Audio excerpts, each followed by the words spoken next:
আওয়ামী লীগ প্রচুর লোকে ভোট দেয়, আওয়ামী লীগের প্রচুর সমর্থক আছে, এবং এই সমস্ত দলগুলির মধ্যে আওয়ামী লীগ সবচেয়ে প্রবীণ দল।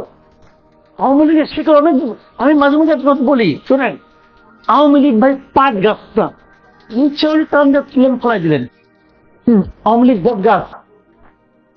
আওয়ামী লীগ করে 3 পুরুষ 4 পুরুষ ধরে করে, দাদা আওয়ামী লীগ করতো, বাবা আওয়ামী লীগ করে, ছেলেও আওয়ামী লীগ করে, এবং ছেলেকে পাচ্ছে হবে একজন তার বউ, সেও ছাত্রলীগের নাম লেখে রাখছে। এটা হলো আওয়ামী লীগ। যে প্রশ্নটি আমি করেছিলাম এর আগে, যে আওয়ামী লীগের রাজনৈতিক অধিকার, বাংলাদেশের রাজনীতিতে আওয়ামী লীগের রাজনৈতিক অধিকার আওয়ামী লীগকে হারিয়েছে কিনা। আমি তো মনে করি না, কিন্তু একদমই মনে করি না।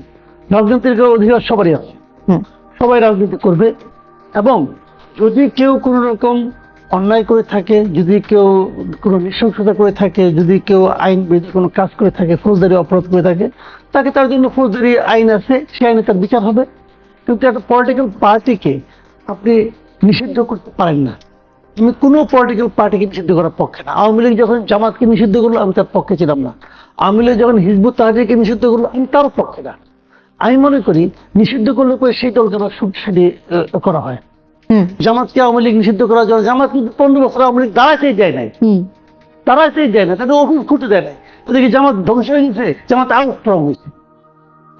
নিষিদ্ধ ঘোষণা করার পর জামাত আবার নিজের শুনেন যে জিনিসটা করতে, যদি একটা পলিটিক্যাল পার্টির আদর্শ খারাপ থাকে, যদি তার মতাদর্শ যদি জনবিরোধী হয়, জনগণ সেই দলটাকে প্রত্যাখ্যান করে। জনগণ যখন একটি দলকে প্রত্যাখ্যান করে, সেটা হলো সবচেয়ে বড় প্রত্যাখ্যান। যখন আইনকে প্রত্যাখ্যান করবেন, তখন একসময় আইন নিয়ে প্রশ্ন উঠবে। আওয়ামী লীগ এই যুদ্ধ অপরাধ বলে না, তো মানবতা বিরোধী অপরাধ বলে তারা আদালত করছে, করি না তারা, তখন থেকে নানা রকম ক্যাদিকেচার করতেছে, জামাতকে নিষিদ্ধ করতে হবে, জামাতকে নিষিদ্ধ করতে হবে। যদি সেই জন্য অপরাধ কেউ করে থাকে, তারা সাজা হতে পারে। কিন্তু আপনি একটা রাজনৈতিক দলকে নিষিদ্ধ করবেন, এবং সেই নিষিদ্ধ করে আপনি জিতবেন অথবা আপনি লাভবান হবেন, মানুষের মন জয় করবেন, এটা হয় না। আওয়ামী লীগ যদি আরো ক্ষমতা থাকতো, বিএনপিকেও নিষিদ্ধ করার চেষ্টা করতো। এবং আমি বহুবার বলেছি, আওয়ামী লীগ বলি দেখেন, এটা এই প্রস্তাবও তো দেওয়া হয়েছিল। আমি বড় বলেছি, আমি রকম কথা বলছি, কিন্তু যে আপনি বিএনপিকে নিষিদ্ধ করবেন, ভাবলাম বিএনপি নেতৃত্ব খারাপ, কথা মানলাম, এরা এটা করে সেটা করে, এমনকি হ্যান করে তেন করে, আগুন ধরায়, সব মানলাম, তাও তো এগুলো বলতো আর কি। কিন্তু তারপর বিএনপিকে তো অনেক লোক ভোট দেয়, যে লোকগুলি ভোট দেয় ওই লোকগুলি কি করবেন, বঙ্গোপসাগর ভালো কি পারি না। এই দেশে আওয়ামী লীগের এরকম একটা অবস্থা। আওয়ামী লীগ প্রচুর লোকে ভোট দেয়, আওয়ামী লীগের প্রচুর সমর্থক আছে, এবং এই সমস্ত দলগুলির মধ্যে আওয়ামী লীগ সবচেয়ে প্রবীণ দল। আওয়ামী লীগের শিকড় অনেক, আমি মাঝে মাঝে একটা কথা বলি শোনেন, আওয়ামী লীগ ভাই পাট গাছ না, নিশ্চয় টান তুলেন ফলাই দিলেন। আওয়ামী লীগ বট গাছ। আওয়ামী লীগ করে 3 পুরুষ 4 পুরুষ ধরে করে, দাদা আওয়ামী লীগ করতো, বাবা আওয়ামী লীগ করে, ছেলেও আওয়ামী লীগ করে, এবং ছেলেকে পাচ্ছে হবে একজন তার বউ, সেও ছাত্রলীগের নাম লেখে রাখছে। এটা হলো আওয়ামী লীগ। ইচ্ছা হলো ফালাই দিবেন, আজকে আপনার কোনো শক্তি আছে ফালাই দিবেন। যে শক্তি আওয়ামী লীগের ছিল গত 15 বছর, ওই শক্তি দেখে হবে না। বরঞ্চ আওয়ামী লীগের অপরাজনীতি জনগণের কাছে প্রচার করেন, জনগণ দেখাই দেন, এইটা আওয়ামী লীগের অপরাজনীতি।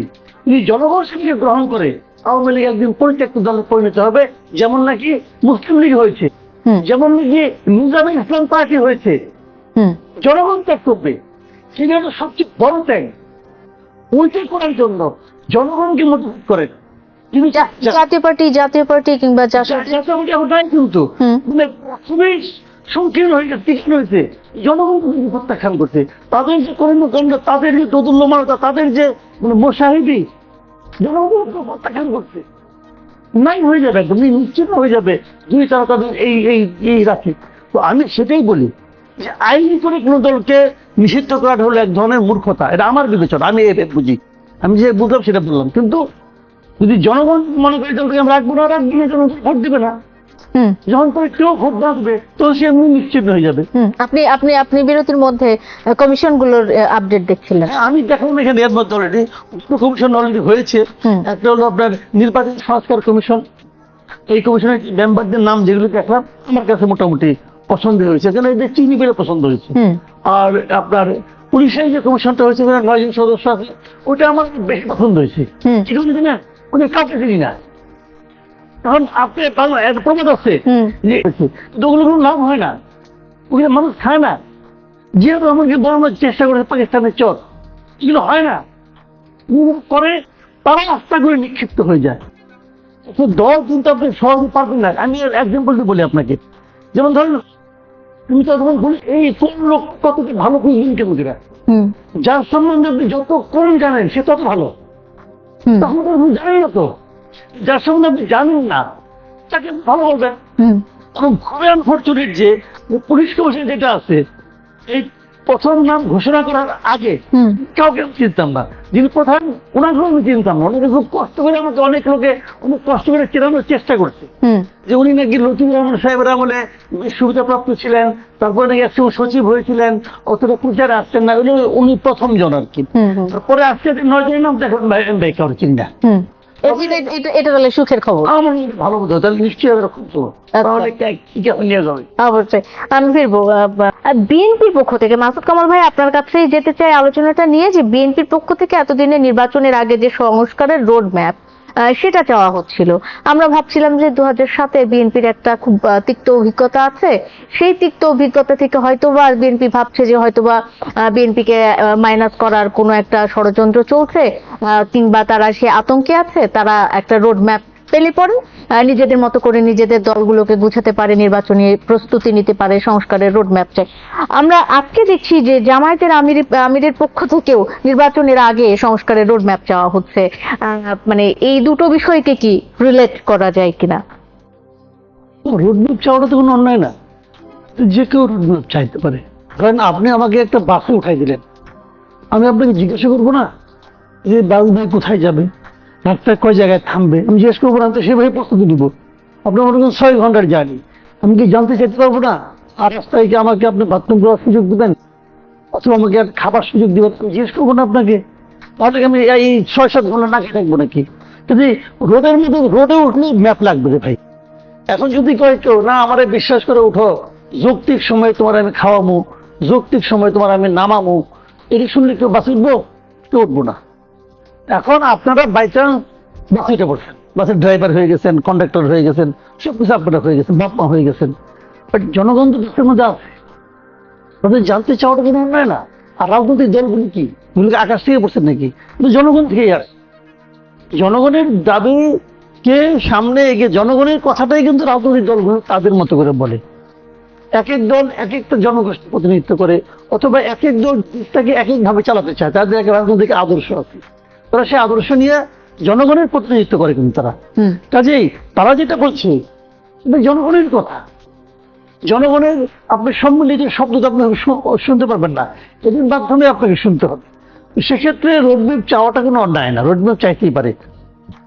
এবং বিএনপি তো গভর্নমেন্টের উচিত হবে সেই রোডম্যাপটাকে ঘোষণা করা, এটা হলো আমার সহজ কথা। এবং এটা ঘোষণা না করলে পরে সেটা একটা অস্থিরতা তৈরি হবে, মানুষ 1 দিন 10 দিন সহ্য করবে, একটা পর্যায়ে যে মানুষ আর সহ্য করবে না, মানুষ তখন কিন্তু প্রশ্ন করা শুরু করবে কেন আপনি রোডম্যাপ দিচ্ছেন না।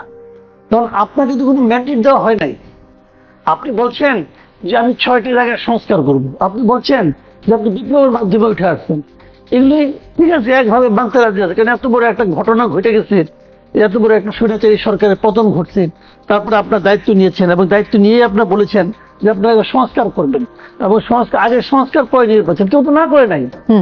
কোন একটা পলিটিক্যাল পার্টি কি বলছে যে আপনি সংস্কার করেন না? কেউ বলছে? কেউ তো করে নাই। তার মানে তারা কিন্তু এক ধরনের ক্লিন চিট আপনাকে দিয়ে রাখছে, এখন আপনি বাস্তবায়ন করবেন। আমি বাস্তবায়ন করতে যে আপনি যদি বলেন যে হ্যাঁ আমি ওখানে যাবো, কিন্তু যাচ্ছেন আপনি কচ্ছপের গতিতে, একদম কচ্ছপের গতি। আমি একটা এক্সাম্পল দিয়ে বলি আপনাকে, এই যে 6টা ক্ষেত্রে সংস্কারের কথা বলা হয়েছে না, এই 6টা ক্ষেত্রে সংস্কারের কথাটা আমরা প্রথম কবে শুনলাম? 11 সেপ্টেম্বর। খেয়াল করেন ডেটটা, 11 সেপ্টেম্বরে প্রধান উপদেষ্টা ভাষণ দিয়ে বললেন যে আমি 6টা ক্ষেত্রে সংস্কার করবো, আরো সংস্কার হবে। সত্যগুলি কেমন উল্লেখ করলেন না, বুঝতে পারি আরো কমিশন গঠন হবে, আরো সংস্কারের আরো কমিশন করবে। 11টার কিন্তু 6টার কিন্তু 6 জন প্রধানের নাম ঘোষণা করলেন। 18 তারিখে এই 6 জন প্রধানের সঙ্গে প্রধান উপদেষ্টা নিজে বৈঠক করলেন। বৈঠকে 5 জন থাকলেন, 1 জন থাকলেন না। উনি তো থাকবেন কি, যুক্তরাষ্ট্রের নাগরিক রে ভাই, যুক্তরাষ্ট্রের নাগরিক, উনি একটা চাকরি করেন, হুম উনি চাকরি খেয়ে নাচবেন, এটা ওনার জন্য part time job. Part time job না, জাতির উপকার করতেছে উনি। ওনার মতো জ্ঞানী আর কেউ নাই। একখানা আসলো তো যুক্তরাষ্ট্র বসে আছে প্রায় 20-22 বছর ধরে, ওনাকে দিয়ে আমার একটা কাজ করাইতে হবে, এছাড়া কেউ নাই। চলার জন্য পরে আসতেছি, উনি আসলেন না। উনি ওইখান থেকে অনলাইনে যুক্ত হলেন, ভালো কথা, সবাই সমৃদ্ধ হলেন, সবাই মিলে জ্ঞান ধর্ম আলোচনা করলেন। তারপরে আজকে কয় তারিখ? আজকে 2 তারিখ চলে গেল, হুম অক্টোবরের। অক্টোবর 2 তারিখ গেল। তাহলে সব মিলে যোগ করলে কত হয়? 19 দিন, আর ধরেন 2 দিন, 21 দিন, 3 সপ্তাহ। আপনি আমাকে বলেন তো, ওই যে প্রথম দিন যে 6 দিনের নাম ঘোষণা করা হয়েছিল, তারপরে গত 3 সপ্তাহে এই সংস্কার কমিশনের কি অগ্রগতি হয়েছে বলেন? কি অগ্রগতিটা হচ্ছে? আমরা জানতে পারিনি আসলে কিছু। কোন অগ্রগতি হয় নাই। হুম। এই কমিশনের মেম্বারকে, কোন কমিশনের মেম্বারকে তা পর্যন্ত বলা হয় নাই। কেন বলা হয় নাই? মানে ঘটনাটা কি? কমিশন প্রধান, তারপরে যে মানুষগুলো, তাদের নামগুলো আমরা জানি না কিছুই। কমিশন কাজ শুরু করে নাই। হুম বলে কি একটা প্রজ্ঞাপন জারি করতে হবে। প্রজ্ঞাপন জারি করেন, আজকে আপনি কলমে কালি আসছিল না, হুম কালি ছিল না কলমে, প্রজ্ঞাপন জারি করলেন না কেন? না করছিল কেউ যে অক্টোবরে একটা প্রজ্ঞাপন জারি করা যাবে না? এবং তখন বলা হলো অক্টোবরে 1 তারিখ থেকে এটা যাত্রা শুরু করবে, এই কমিশন কাজ শুরু করবে। অক্টোবরে 2 তারিখ কাজ শুরু হয়েছে। এখন একটা নতুন গান বাজছে, একটা কি গান? রাজনৈতিক দলগুলোর সাথে আলোচনা হবে, তারপরে করবে। কেন তার আগে কিন্তু সমস্যাটা কি? রাজনৈতিক দলগুলো বলছে যে আমার সঙ্গে আলোচনা না করে কমিশনের কাজ শুরু করি না, বুঝছে কেউ? তো আপনি এটা ভাবছেন কেন? আসলে আপনি পারছেন না, ওকে। আসলে আপনি জানেন না কি করতে হবে।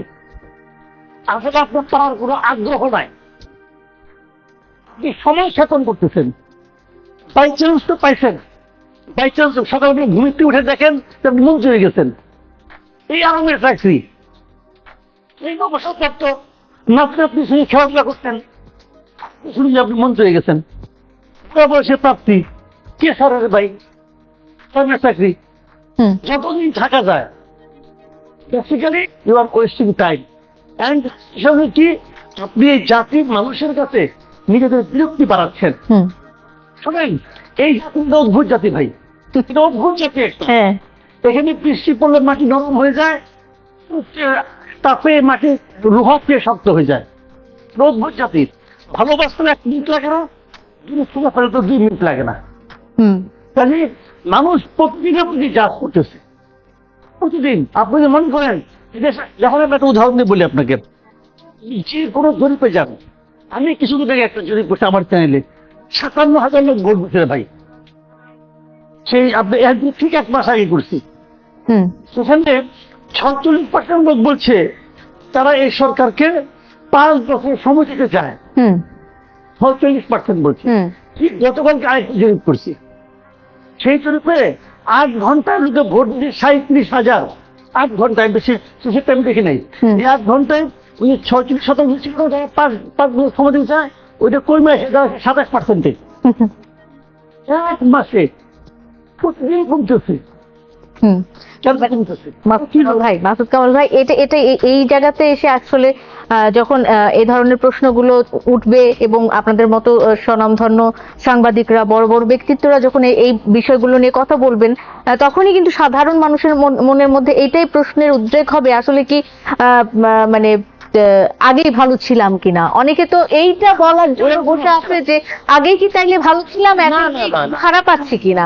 না। আমরা যে এখন মানে আগের থেকে বেটার আছি কিছুটা, সেই বেটারমেন্টের জায়গাটা কোথায় আপনার কি মানে চোখে পড়ে? বেটারমেন্টের জায়গাটা না। কিছু ভালো জিনিস চোখে পড়ে? আছে। শুনুন ভাই, আজ কোনো সিস্টেমই ছিল না, আগে কিছু ছিল না। আগে দোষযোগ ছিলাম, হুম আমি আজ দোষযোগ ছিলাম। কাজে ওইটার সঙ্গে তুলনা করা যাবে না। কিন্তু কিন্তু প্রশ্নটা হলো কি, দেখেন, আমরা তো একটু লক্ষণীয় মানুষ, মানুষ তো হুম মানুষ তো প্রতিদিন আপনাকে বিচার করবে যে আমরা কি করছি, কি চাচ্ছি, কি করছি, কি চাচ্ছি, প্রতিদিন বিচার করবে। আর আগে তো বিচারের মধ্যে হুম আপনি কি বলেন, কি ভাবেন, কোন পলিটিক্যাল পার্টি কি বলে, কি ভাবে, কি চায়, এটা আসে না। যা আসে এক দানব, ক্ষমতা বসেছিল। কিছুগুলো খেয়ে নেবো, কিছুগুলো মেরে নেবো, কিছুগুলো গুম করে ফেলাবো, এই যে সমস্ত আতঙ্ক, সে আতঙ্ক থেকে পাচ্ছি।